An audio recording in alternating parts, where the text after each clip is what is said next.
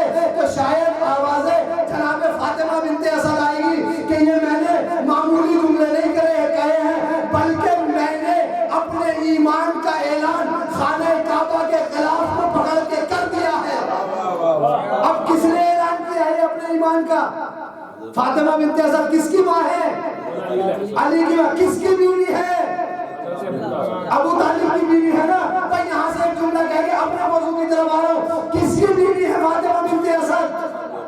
ابو طالب کی بیوی ہے نا. کیا کہہ رہی ہے جناب فاطمہ بنت اسد کہ میں ابراہیم کی سنت پر، اسماعیل کی سنت پر، تیرے نبیوں پر جو ہے کیا ہے وہ ایمان رکھتی ہوں. یعنی فاطمہ بنت اسد جناب ابو طالب کے عقد میں ہے. اس سے زیادہ بھی اور کیا کچھ پڑھنا پڑے گا کیا؟ جناب فاطمہ بنت اسد کس کے عقد میں ہے؟ جناب ابو طالب کے عقد میں ہے. عزیزاں ذرا جملے سنیے گا. کیا کوئی مسلمان عورت کسی غیر مسلم کے عقد میں رہتی ہے؟ صلوات پڑھ دیجئے محمد آل محمد کے اللہ. ہے ایسا کہیں؟ کیا کہا گیا میرے معبود اس مولود کے صدقے میں کیا کر میری جو ہے مشکل کو آسان کر دے. جناب فاطمہ بنت اسد خانہ کعبہ میں داخل ہوئی، اور جب خانہ کعبہ میں داخل ہوئی ہے تو مولا کی ولادت ہوئی. لیکن جب پہنچی ہے نا تو وہاں اہتمام تھا. بہت سی مستورات جو ہے وہاں خدمت کے لیے آئی تھی جناب فاطمہ بنت اسد کی خدمت کے لیے، جس میں کون تھی؟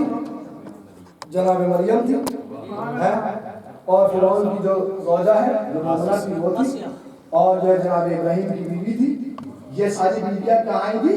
خدمت کے لیے آئی تھی. جناب فاطمہ بنت اسد کی خدمت کے لیے آئی تھی، اور اس میں جو ہے کیا انہوں نے خدمت بھی انجام دی تھی. پر یہاں ایک جملہ اس میں کون آیا تھا؟ یہاں جناب مریم آئی تھی.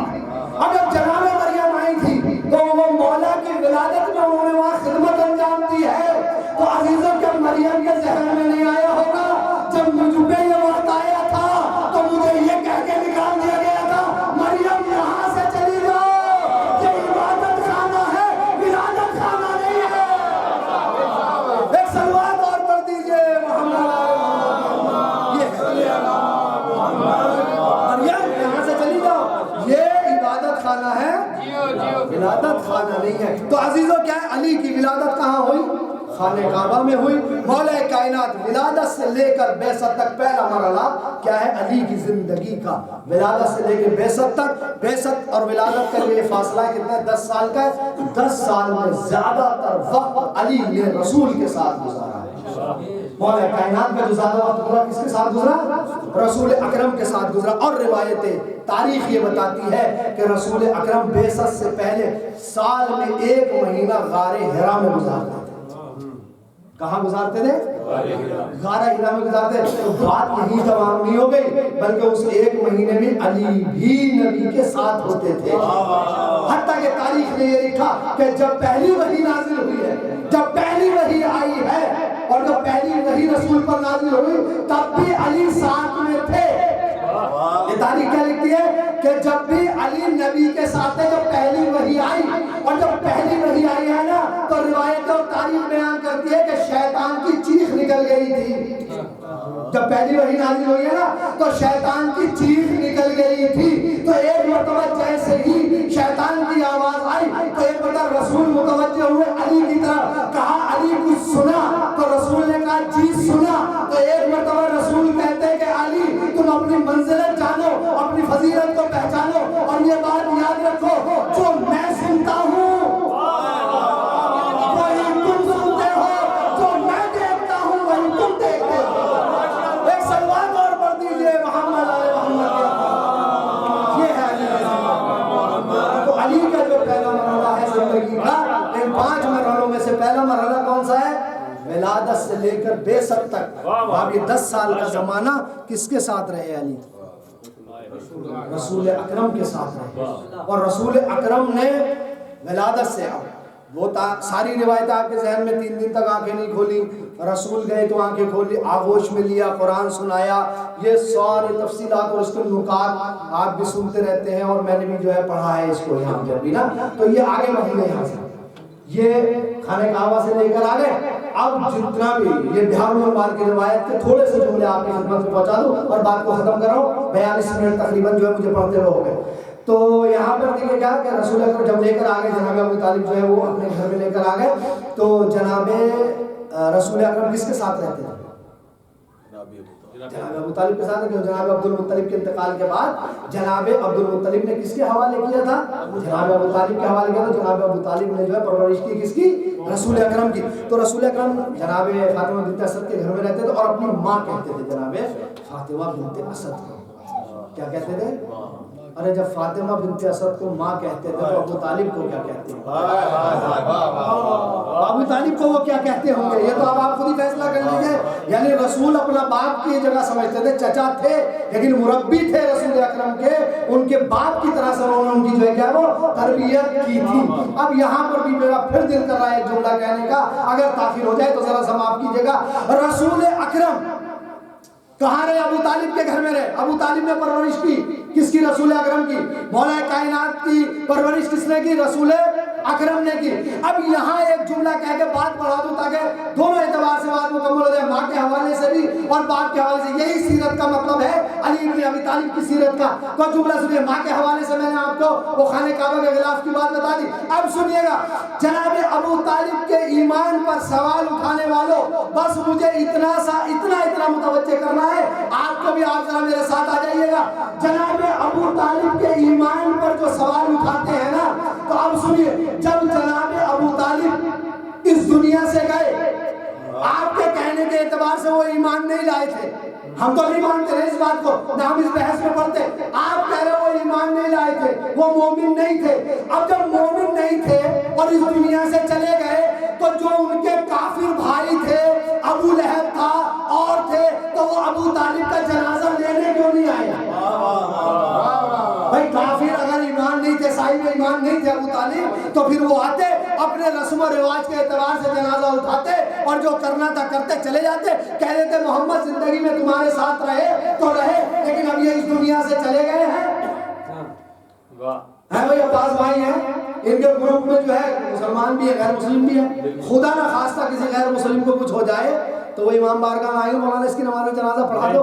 ہائے ہائے, اس سے بڑی مثال اور میں کیا دے سکتا ہوں آپ کے؟ وہ یہ تھوڑی کہیں گے مولانا ذرا یہ نماز پڑھا دینا, کفن واغن دے کے چلو وہ وہاں کہاں ہے قبرستان کون سے علاقے میں, وہاں چل کر بھائی کر سکتے ہیں وہ اس بات کو؟ نہیں کر سکتے. کیوں نہیں کر سکتے؟ اس لیے کہ ان کا مسلک الگ ہے. اگر خدا نہ خواستہ اللہ نہ کرے ایسا ہو گیا, تو سب سے پہلی ذمہ داری یہ ہوتی ہے کہ اس کے عزیزوں کو بتایا جاتا ہے کہ تمہارے ایسے اس انسان کے ساتھ یہ ہو گیا, اب بتاؤ کیا کرنا ہے. اگر وہ کہہ دے کہ یہ کرنا ہے, بھائی کر لو بھائی. ابھی ہندی میں کہتے کریا کرم, جیسا کریا کرم کرنا کر دو بھائی, ٹھیک ہے نا, تو وہ ہو گیا.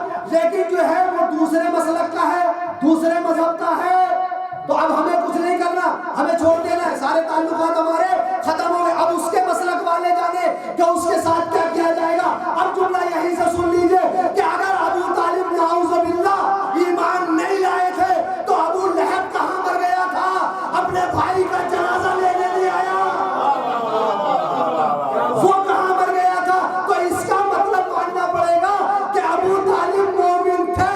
اب جملہ سنیے, ارے ابو طالب سے بڑا مومن کون ہوگا جس کا جنازہ نبوت اور امامت نے مل کے اٹھایا؟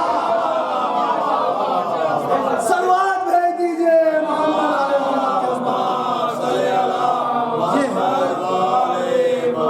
تو ولادت سے لے کر بعثت تک کا جو زمانہ ہے وہ یہ زمانہ ہے علی کا. کس کے ساتھ رہے؟ رسول اکرم کے ساتھ زندگی گزاری. رسول اکرم نے آپ کی پرورش کی, رسول اکرم نے آپ کے جھولے کو جھلایا, رسول اکرم نے آپ کو نہلایا.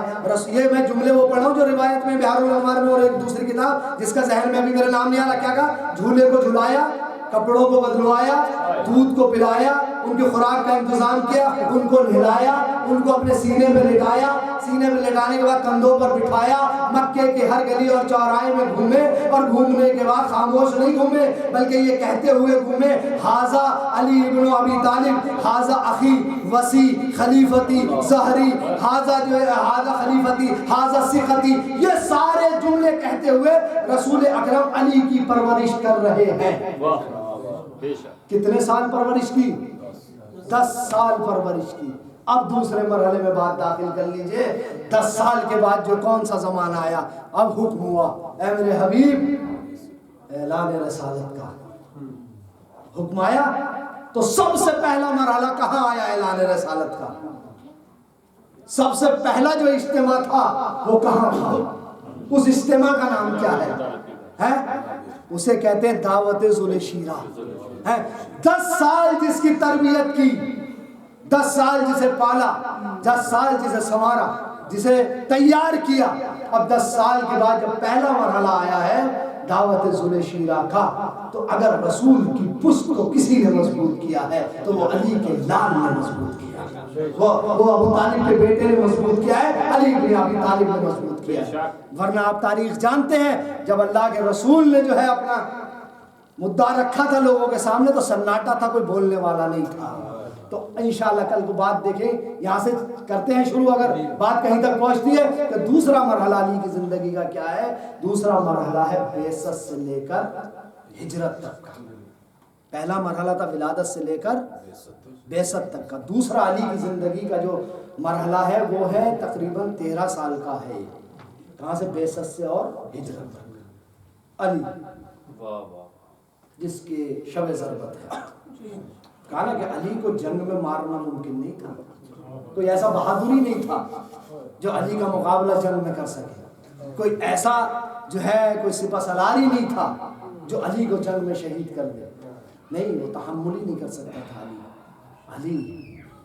رمضان المبارک ہے 1440 ہجری کا، کوفہ ہے، گہما گہمی ہے، بازار ہے، لوگ سب اپنے اپنی چہل پہل میں ہوتے ہیں۔ عزیزو، لوگ حج کی تیاری میں ہیں، کوفے میں چہل پہل ہے، حاجی حج پہ جانے کی تیاریاں کر رہے ہیں۔ تو ایک مرتبہ امام حسن کہتے ہیں بابا لوگ حج پہ جانے کی تیاریاں کر رہے ہیں، سب اپنا اپنا سامان سفر تیار کر رہے ہیں۔ دیکھیں مولا کائنات نے اپنی شہادت کو کس طرح سے بیان کرنا شروع کیا۔ دیکھیں جیسے کہا نا بابا لوگ حج پہ جانے کی تیاریاں میں، تو ایک مرتبہ ہمارے مولا نے کیا کہا کہ بیٹا حسن اس بار تمہارا باپ حج پہ نہیں جا پائے۔ لیکن کس طرح بچوں کو تیار کیا ہے مولا نے نا، کیا کہا کہ بیٹا حسن اس بار تمہارا باپ حج پہ نہیں جا پائے گا۔ دن گزرتے ہیں، 10 آئی، 12 آئی، 15 آئی، 18 تاریخ آئی، مولا پوچھتے ہیں بیٹا حسن رمضان کے کتنے دن گزر گئے، کتنے دن عید کے باقی رہ گئے؟ کہا بابا 18 روزے گزر گئے ہیں، 12 دن یا 11 دن عید کے باقی رہ گئے۔ اب جملہ سنیے امیر کائنات کا، مولا کائنات کہتا ہے بیٹا حسن اس بار تمہارا باپ تمہارے ساتھ عید کی خوشیوں میں شامل نہیں ہو پائے گا۔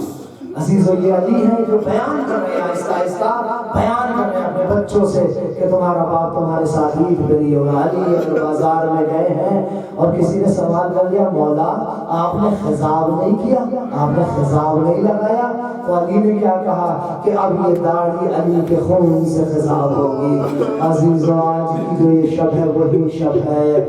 علی کا طریقہ کار یہ ہے کہ علی ایک دن افطار زینب کے گھر کرتے ہیں، ایک دن افطار حسن کے یہاں کرتے ہیں، ایک دن حسین کے یہاں کرتے ہیں، ایک دن اور کسی بچے کے کرتے ہیں۔ اور روایتیں تو یہی بتاتی ہیں کہ آج کا روزہ علی نے ام کلثوم کے گھر افطارا ہے، علی دسترخوان پر بیٹھے ہیں۔ عزیزوں، بیٹی ہے، بیٹی کے گھر باپ آیا ہے، جب بیٹی کے گھر باپ آتا ہے نا تو بیٹی کی بڑی تمنائیں ہوتی ہے، بیٹی یہ چاہتی ہے کہ دنیا کی جتنی نعمتیں ہیں لا کر باپ کے سامنے رکھ دی جائے۔ تو عزیزوں آپ ذرا توجہ کیجئے، جب علی سے جناب ام کلثوم کے گئے ہوں گے تو ام کلثوم نے دسترخوان پر کیا رکھا ہوگا؟ اب علی دسترخوان پر پہنچے، دسترخوان خان پر نگاہ کی تو کیا دیکھا؟ نمک بھی رکھا ہوا ہے، ایک کاسے میں دودھ بھی رکھا ہوا ہے۔ ایک مرتبہ اپنی بیٹی کو بلایا ہے، بیٹا ام کلثوم کیا تم کو یہ پتہ نہیں ہے کہ تمہارا باپ ایک وقت میں ایک ہی غذا استعمال کرتا ہے، تم اس میں سے ایک غذا